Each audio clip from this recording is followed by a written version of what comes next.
Hello friends, नमस्कार, जय Jagannath. Teach with KP रे आपण मानकु मु स्वागत जनाऊँ। आज वीडियो रे मु आपण मानकु ओडिशा रे मुख्य जलप्रपात बा वाटरफॉल विषय आपण मानकु पढ़ाई जाऊँगी। दयाकोरी वीडियोटी आपण माने शेष पर देखंतु। ओडिशा दिकेर एही प्रश्नोत्तर आपण परीक्षा रे बहुत उपयोगी हेबो। चलंतु वीडियोटी आरंभ करिबा। या पूर्व आपण मो चैनल को जदि सब्सक्राइब करना एवं मो चैनल को सब्सक्राइब कर दिंतु और पाखे थे बेल आइकन टी प्रेस कर दिंतु, जहाँद्वारा कि मु नुआ नुआ जीके वीडियो अपलोड करी आपन ता नोटिफिकेशन सर्वप्रथमे पाई परिबे। प्रथम आसला जलप्रपात नाम, अवस्थिति, जिला कौ जिले सी अवस्थित अच्छी जलप्रपात। एक नंबर आसला बड़ घागरा, यह हूँ केन्दुझर जिले में अवस्थित। 2 नंबर सान घागरा, यह केन्दुझर जिले में अवस्थित। 3 नंबर आसला हांडी भंगा, यह केन्दुझर जिले में अवस्थित। 4 नंबर खंडाधार जलप्रपात, यह केन्दुझर जिले में अवस्थित। 5 नंबर आसला मुरुगो महादेव, यह केन्दुझर जिले में अवस्थित।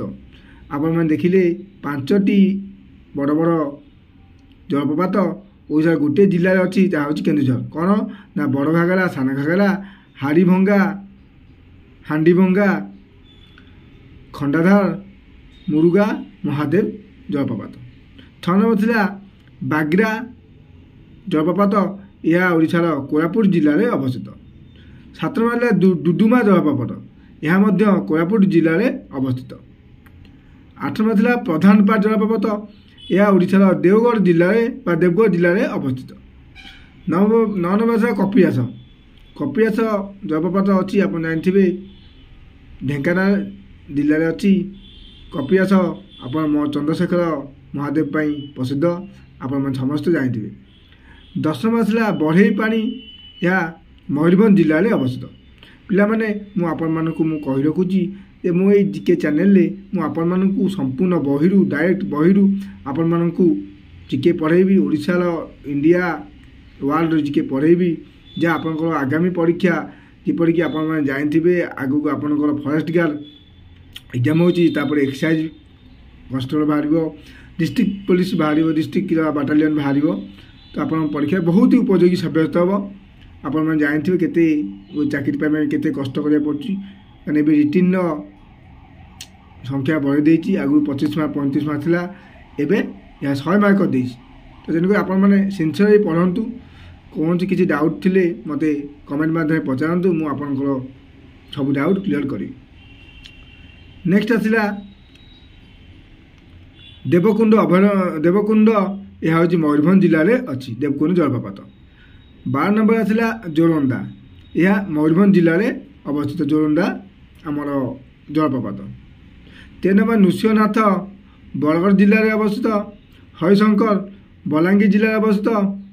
हाथीपथर जलप्रपात रायगढ़ जिले में अवस्थित। सेपरि 16 नंबर आसला घुसीगुड़ी, यह कलाहांडी जिले में अवस्थित। 17 नंबर खंडुआल जलप्रपात, यह कलाहांडी जिले में अवस्थित। आपण मैंने परीक्षा पड़ो जे प्रधानपाट जलप्रपात कौटी अच्छी, ऑप्शन 4टा देथिबो, आपण ता भीतर गोटे बाछिबे। आंसर होजी देवगढ़। तापर आसला फुलली झलन, यह हूँ कलाहांडी जिले अच्छी। 19 नंबर पुटुरी जलप्रपात, यह कंधमाल जिले में अच्छी। बहुत इंपोर्टेंट, मन रखिए पुटुरी जलप्रपात कंधमाल जिले में अच्छी। गुदगुदा जलप्रपात संबलपुर जिले में अवस्थित। सेपरि 21 नंबर हाथीपथर जलप्रपात रायगढ़ जिले में अवस्थित। 22 नंबर मिरिग लोटा जलप्रपात, यह सुंदरगढ़ जिले में अवस्थित।